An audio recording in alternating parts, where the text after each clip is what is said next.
मैं असम से हूँ और मैं काम करता हूँ चाय मजदूरों के साथ में। और असम जैसे आप लोगों को सबको पता है कि असम को अगर कोई अगर जानता है तो पहला उसका पहचान ही है चाय। तो चाय जो है यहाँ पे ज़्यादातर जो श्रमिक काम करते हैं ये आदिवासी लोग हैं।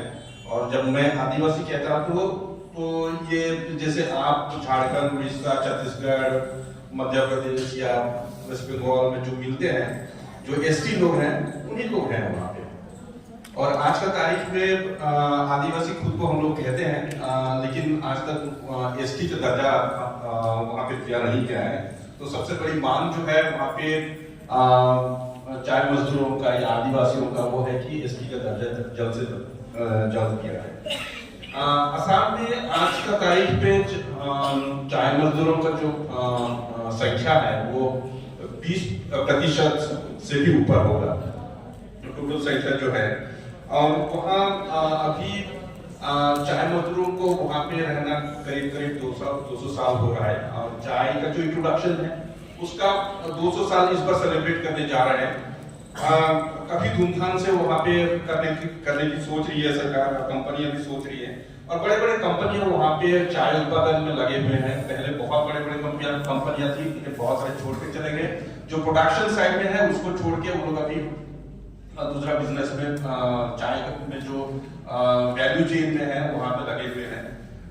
लेकिन और ये जो चाय में जो काम करते हैं वहाँ पे 65% से भी ज्यादा महिलाएं काम करती हैं। और जैसे कि कानून के तौर पे अगर हम सोचते हैं तो प्लांटेशन लेबर एक्ट 1951 वहाँ पे लागू है। और उसी तौर पे बहुत सारी सुविधाएं तो है कानून में, लेकिन उसका जो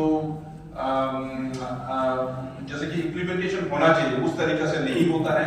इसलिए बहुत सारे चीज वंचित होकर रहते हैं श्रमिक। जैसे कि एजुकेशन प्राइमरी लेवल तक है, मतलब 1 से 4था क्लास तक। उसके बाद जो बच्चे पढ़ने के लिए नहीं जा सकते हैं, जिसके चलते आज की तारीख पे एजुकेशन लेवल अगर हम लोग तो देखते हैं तो 20% से भी कम है चाय बागानों में एजुकेशन का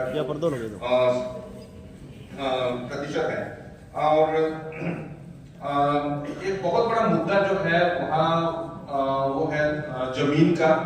लोगों के पास जमीन नहीं है, रहने के लिए घर नहीं है। जैसे कि चाय बागान में आप जो रह रहे हैं वो है कंपनी दिया हुआ क्वार्टर, रहने के लिए घर जो है। और वो घर को भी रखने के लिए आपको कोई ना कोई एक मेंबर को, मतलब सदस्य को चाय बागान में काम करना पड़ेगा। अब वो भी परमानेंट होना पड़ेगा, तभी आपको वो घर मिलेगा, नहीं तो आप वहां से निकाल दिए जाओगे। पिछले साल पैंडेमिक के टाइम में शायद 2020-21 के बीच में शायद एक महिला थी जो जिसका कोई नहीं था। अब वो रिटायर कर गई। अब उसके पास ना पैसा है, ना उसका रिश्तेदार है, ना कुछ है। और कंपनी ने नोटिस दे दिया कि आपको घर खाली करना है। अब इस टाइप का परिस्थिति में अभी जो महिला जो रिटायर हो गई, उसके कोई भी नहीं है, बाल बच्चे भी नहीं है, उसके रिश्तेदार नहीं है, अब कंपनी का घर में रह रही थी, वो जाएगी कहाँ? तो इस टाइप का परिस्थिति होता है वहां पे।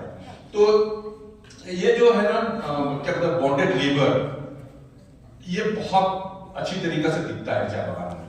और आज के तारीख में हम लोग कहते हैं कि मॉडर्न डे स्लेवरी। और साथ साथ में जैसे कि ये एजुकेशन का बात मेरा साथी ने किया। जैसे मैंने कहा कि 20% से भी नीचे है एजुकेशन लेवल पे। और क्योंकि वहाँ पे शिक्षा का कोई सुविधा नहीं है और कुछ स्किल्स ट्रेनिंग का कोई सुविधा नहीं है, तो लोग क्या करते हैं कि बहुत सारे लोग बाहर जाते हैं, माइग्रेट कर जाते हैं। तो बहुत सारे लोगों को आपको साउथ में मिलेगा, दिल्ली में बहुत सारे लोग बसे हुए हैं, है ना। फिर गुजरात में मिलेगा बहुत सारे, आसाम से। तो इस तरीके से लोग को बाहर जाना पड़ रहा है क्योंकि लोकली वहाँ पे काम का कोई सुविधा नहीं है, स्किल्स नहीं है। इसलिए जाके फिर से वो अनऑर्गेनाइज सेक्टर पे वो लोग काम करते हैं और बहुत सारे असुविधा का सम्मुखीन होना पड़ता है उन लोगों को, सबको पता है। तो आज का तारीख में मैं ज्यादा लंबा नहीं बोलूंगा क्योंकि 200 साल का चाय का मतलब कहानी है, बहुत लंबा लगेगा, लेकिन मैं ये कहना चाहता हूँ कि आज का तारीख में मांग क्या है लोगों का बगान में, चाय मजदूरों का। तो पहला तो ऑलरेडी जैसे मैंने बोला कि जो शेड्यूल ट्राइब स्टेटस का जो मुद्दा है उसको जल्दी से जल्दी सरकार जो है उसको ग्रहण करे, उसको मतलब दर्जा दिया जाए।